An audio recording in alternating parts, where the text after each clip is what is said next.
knowing that they're struggling, it ought to break our heart for somebody that we're discipling, that we've had conversations with, that we know that they want God,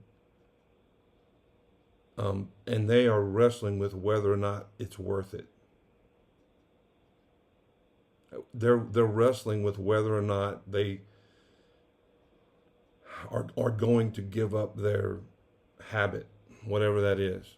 They're wrestling. Do I want to give that thing up that I like so much for something that I kind of believe in, but I'm not completely, absolutely convinced of. I mean, because if you were absolutely convinced of it, that God is worth it, you would get up. You would, Proverbs says, righteous man falls down 6 times, he gets up seven. I mean, if you really are born again, you're going to get up and keep following. And that's what men that we're discipling, high school guys that we're discipling, that's what they're wrestling with in their head and in their heart. They're trying to decide whether or not it's worth it to give up this pleasure, this thing that I like so much.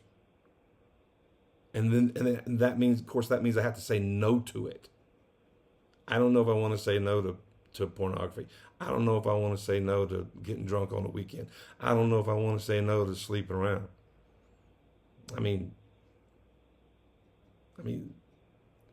it's a spiritual battle, and men and high school boys need somebody walking alongside them and coming up underneath them to help bear the weight of their decision making, of that growth process.